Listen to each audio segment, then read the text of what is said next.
साथियों नमस्कार, स्वागत करते हैं आपके अपने यूट्यूब चैनल ज्ञान गंगा पर। साथियों आज हम 11th का दूसरा जो फर्स्ट चैप्टर है विमाएँ यानी कि मापन और मेजरमेंट उसका सेकंड पार्ट लेकर आए हैं। इसमें पढ़ाएंगे विमाएँ तथा इसके उपयोग।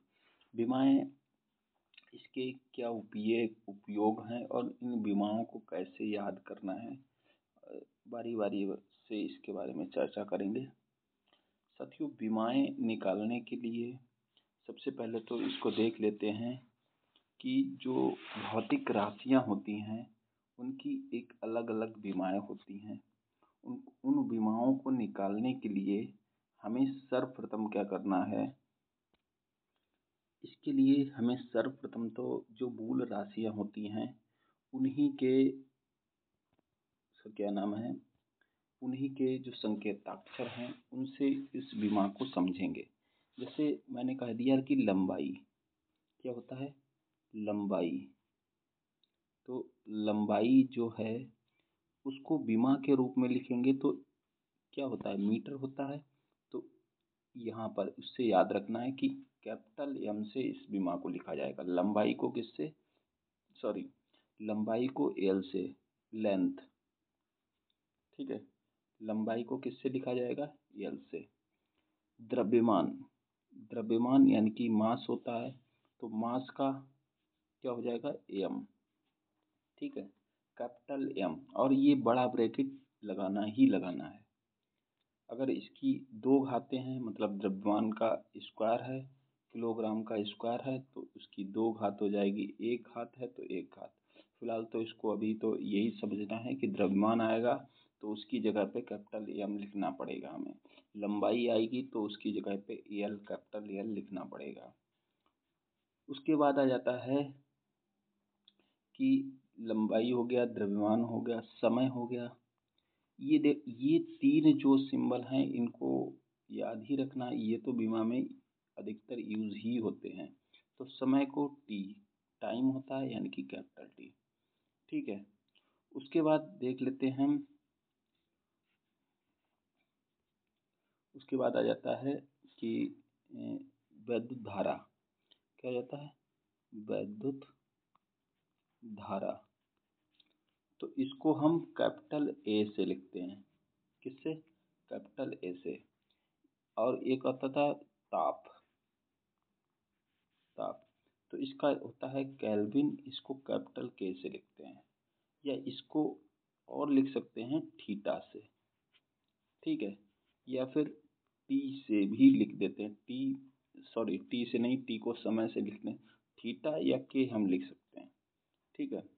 उसके बाद आ जाता है, फिलहाल तो ये जो शुरुआत में मैंने तीन बताए थे, समय, द्रव्यमान और लंबाई, ये तो यूज होते ही होते हैं। वैद्युत धारा भी यूज हो जाता है, ठीक है। उसके बाद ये पदार्थ की मात्रा, तो इसको मोल में ये लिख सकते हैं, ठीक है। पदार्थ की मात्रा, मात्रा किसकी, पदार्थ की, ठीक है। तो ये 6 हो गए। उसके बाद आ जाता है उसका क्या नाम है, पदार्थ की मात्रा हो गया और समय हो गया और ज्योति तीव्रता। ज्योति तीव्रता को किससे लिखते हैं, ज्योति तीव्रता को लिखते हैं CD से, ठीक है। तो इसको हम कैंडेला को फिलहाल तो बीमा का ज़्यादा यूज़ होता ही नहीं है। वही तीन यूज़ होती हैं, समय, लंबाई और द्रव्यमान, ये तीन होती हैं। और विद्युत धारा का भी यूज हो जाता है। तो ये चार आपको याद रखना है, समय को टी से, लंबाई को एल से, द्रव्यमान को एम से, धारा को ए से, ठीक है।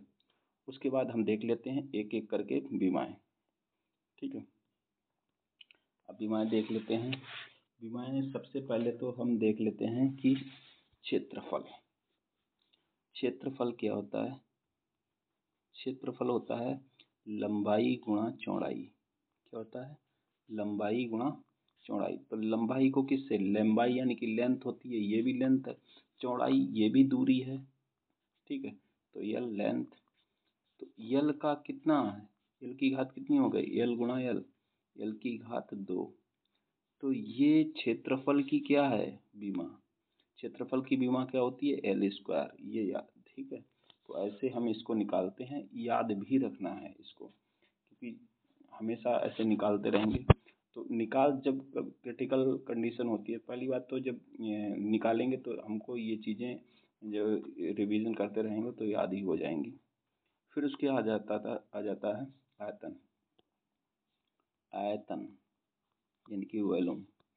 तो इसका क्या हो जाएगा, लंबाई गुणा चौड़ाई गुणा ऊंचाई। आयतन क्या होता है, उसमें ऊंचाई एक विमा 3 डायमेंशनल होता है आयतन ना, 3 डायमेंशनल होता है। तो लंबाई को भी लेंथ ही मानेंगे, चौड़ाई को भी लेंथ मानेंगे, और ऊंचाई भी एक प्रकार की लेंथ होती है, ठीक है। तो ये हो जाएगा एल क्यूब, यानी कि आयतन की विमा क्या होती है एल क्यूब, ठीक है। उसके बाद देख लेते हैं घनत्व, क्या हो जाता है घनत्व। घनत्व क्या होता है, द्रव्यमान बटे आयतन। अब आयतन की तो हम निकाल चुके हैं, लेकिन द्रव्यमान का क्या होता है एम बटे आयतन एल क्यूब, निकाल चुके हैं। तो ये हो जाएगा एम एल की घात -3, ठीक है। ये हो जाएगी घनत्व की विमा, किसकी, एम एल की घात -3, ये हो जाएगी घनत्व की विमा। अब विशिष्ट घनत्व क्या हो जाता है, देखो विशिष्ट घनत्व, जब किसी घनत्व की तुलना,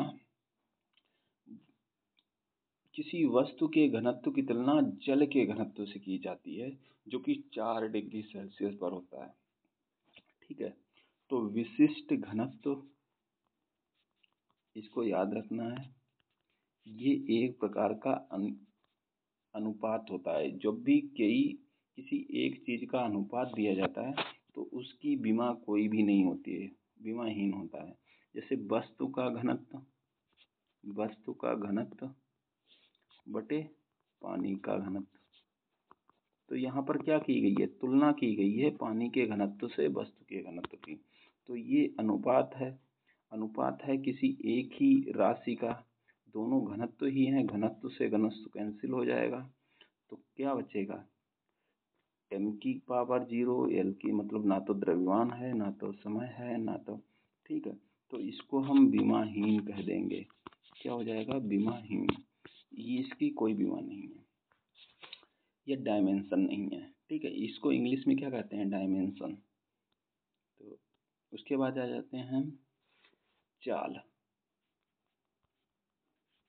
अब चाल क्या होता है, चाल बराबर होता है दूरी बटे समय। दूरी क्या होती है, एक प्रकार की लेंथ होती है, बटे समय टी, यानी कि एल टी इनवर्स, ठीक है। एल टी इनवर्स यानी कि चाल की विमा क्या हो जाएगी एल टी इनवर्स। चाल वेग भी यही होता है, क्योंकि वेग कैसी चाल अदिश राशि होती है और वेग सदिश राशि होती है।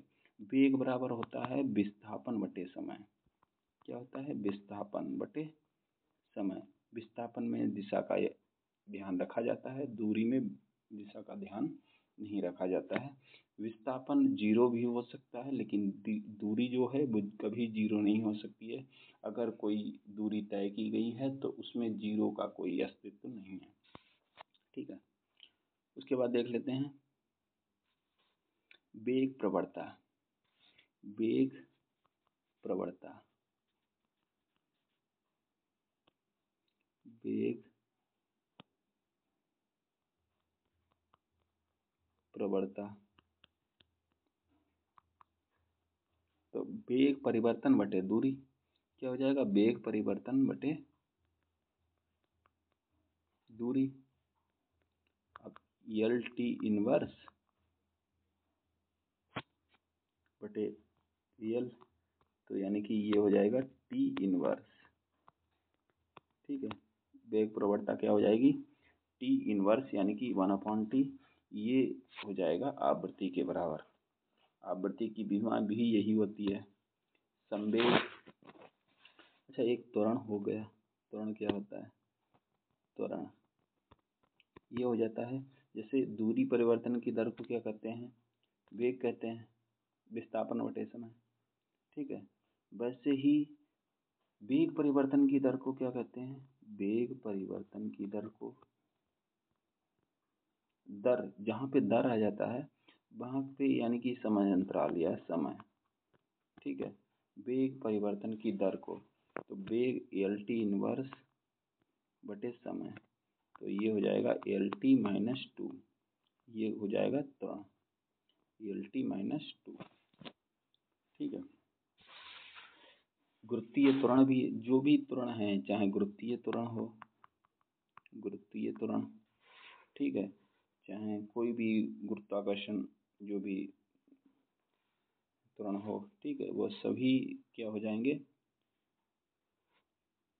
एक ही हो जाएगा एल टी माइनस टू। बल क्या होता है? बल यानी कि फोर्स, फोर्स, तो फोर्स क्या होता है? द्रव्यमान इंटू त्वरण यानी कि एम ए, तो एम और एल टी माइनस टू त्वरण हो जाएगा, तो M L T minus two ये क्या हो जाएगा? बल की विमा, ठीक है। उसी प्रकार से ये सभी, अब ऊर्जा, यहाँ पर ऊर्जा देखो, कार्य, ऊर्जा, अब ऊर्जा जितनी भी हैं, स्थितिज ऊर्जा, गतिज ऊर्जा, ये जितनी भी ऊर्जा है, अब कोई भी चाहे एम जी एच लगा लो फार्मूला, चाहे हाफ एम बी स्क्वायर लगा लो, सबसे एक ही विमा आएगी। अब कोई सा भी लगा लो, एम जी एच देखो, एम जी यानी कि त्वरण एल टी माइनस टू, और एच क्या होता है? लंबाई, यानी कि हो जाएगा M L two T minus two. ये तो इस सूत्र से निकाला हमने। अच्छा, इस सूत्र से निकाल के देख लो, इस सूत्र से क्या आ जाएगा? इस सूत्र से एम और ये क्या हो जाएगा? वेग L T minus one, L T minus one, तो L two T minus two, क्योंकि स्क्वायर है, ठीक है। तो देखो ये वही विमा आई है, मतलब सूत्र एक ही है, चाहे स्थितिज ऊर्जा निकालो चाहे गतिज ऊर्जा निकालो, एक ही बात है। ये स्थितिज ऊर्जा का सूत्र है, ये गतिज ऊर्जा का सूत्र है, और कार्य का भी यही सूत्र होता है, ठीक है। कार्य की विमा भी यही होती है। तो इसी प्रकार से, यानी कि हमारे कहने का मतलब यही है कि कोई भी अगर विमा निकालनी है तो इसको हमें क्या करना होगा? उसके सूत्र को हमें कंठस्थ करना होगा, और सूत्र के माध्यम से ही हम उनकी विमाएँ निकाल सकते हैं। इसी प्रकार से अन्य विमाएँ भी हम उसके माध्यम से निकालेंगे, ठीक है। तो आगे की जो इसका जो भी है पीडीएफ, वो मैं उसमें दे दूंगा, ठीक है। इसके डिस्क्रिप्शन में आपको ये जो है इसका पीडीएफ मिल जाएगा। बाकी हम देखते हैं कि इसके उपयोग क्या हैं, विमाओं के उपयोग क्या होते हैं, इसको देख लेते हैं। सबसे पहला है कि विमा के पहला उपयोग है समीकरण की सत्यता की जांच करना। अब कोई भी समीकरण है, मान लिया जैसे b बराबर u प्लस ए टी है। अब यहाँ पर ये समीकरण सत्य है, मतलब सही है, इसकी क्या कैसे जांच कर सकते हैं? तो इसकी विमाओं के हिसाब से हम, जैसे b क्या है? वेग, ये भी क्या है? प्रारंभिक वेग, और ये एक त्वरण इंटू समय का वो ग्राफ है। तो इसमें हम चाहें तो इसको इसको देख लेते हैं। इसकी विमा और इसकी विमा बराबर होनी चाहिए, इसकी विमा बराबर होनी चाहिए, ठीक है। प्लस में कोई वैल्यू है, यानी कि वो दोनों विमाएँ बराबर, ये तीनों, और बराबर के अगर इधर कोई संख्या है तो बराबर वाली संख्या के बराबर होनी चाहिए, और एक ही तरफ अगर प्लस में कोई भी फिजिकल क्वांटिटी है तो वो फिजिकल क्वांटिटी आपस में प्लस वाली बराबर होनी चाहिए, या प्लस वाली या माइनस वाली। तो देखो ये आपस में प्लस से कनेक्ट हैं, ठीक है, तो ये आपस में बराबर होनी चाहिए। बराबर में कोई भी संख्या एक दूसरे से बराबर होनी चाहिए, चाहे ये इससे बराबर कर लो पहली वाली से, चाहे दूसरी वाली से। बी क्या है? एल टी इनवर्स,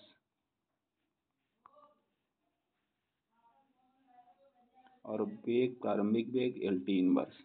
यानी कि ये बराबर है LHS बराबर RHS, यानी कि ये समीकरण सत्य है। अच्छा, यहाँ से भी देख लो, ये भी बराबर होना चाहिए तभी समीकरण सत्य, ये भी होना चाहिए, यहाँ पे नहीं होना चाहिए।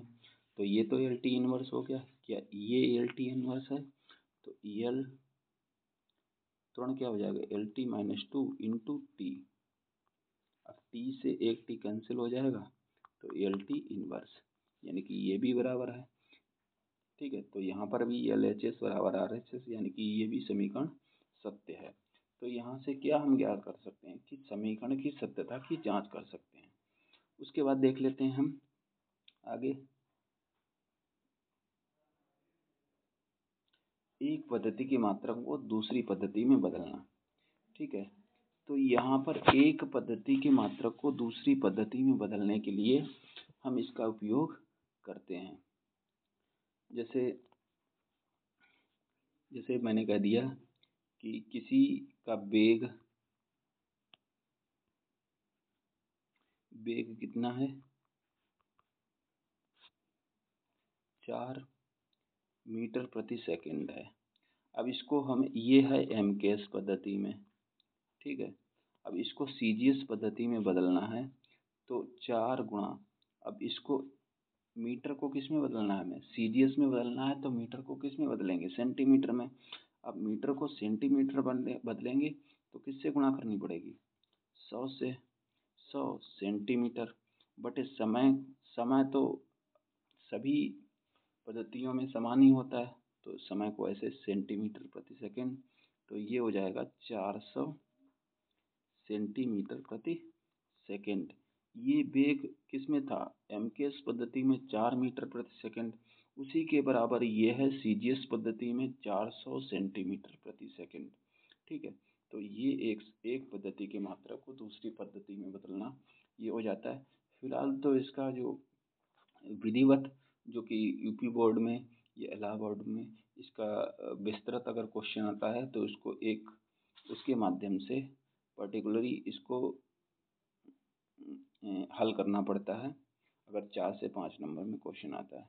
फिलहाल तो ये TGT PGT के लिए जो भी कॉम्पिटिटिव एग्जाम है उसके लिए कैसे इसको हल कर सकते हैं, ये सबसे उपयोगी है।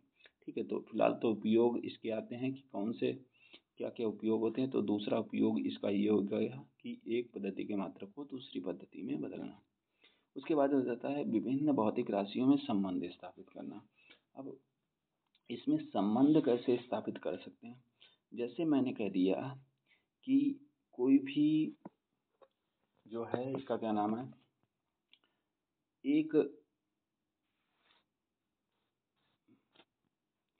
जो किसी भी कण का वेग है, मैंने कह दिया किसी कण का वेग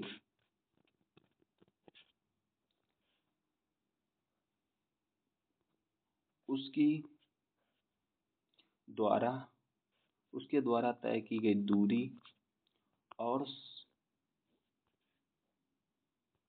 तथा समय से किस प्रकार निर्भर करता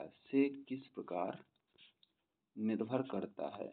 ठीक है, मैंने कह दिया किसी कण का वेग उसके दूरी तथा समय से किस प्रकार निर्भर करता है, कि उस दूरी में लगा समय से किस प्रकार निर्भर करता है। कोई कण है, उसमें समय भी लगा होगा, जाहिर सी बात है, अगर उसने कोई दूरी तय की है तो वो उससे संबंध किस प्रकार से स्थापित करता है। तो मैंने कह दिया वेग मान लिया अनुपाती है दूरी d और समय t। ठीक है, d अनुपाती d into T b। ठीक है, तो b क्या हो जाता है, LT इनवर्स, दूरी क्या हो जाता है d, और t क्या, समय क्या हो जाता है t। अब यहाँ पर इसको d को क्या लिख सकते हैं, L। ठीक है, समय क्या होता है t। अब LT इनवर्स, यहाँ पर इसकी घात a मान लेंगे, इसकी घात b मान लेंगे। अब L के बराबर, यहाँ पर L a की जगह पे कितना है, a की जगह पर है 1 और v की जगह पर कितना है -1। तो यानी कि a की जगह पर तो ए की जगह पर कितना आ गया 1, बी की जगह पर -1, यानी कि बी जिसकी घात है, मैंने क्या कहता है, v जो है वो अनुपाती है d की घात a और t की घात b।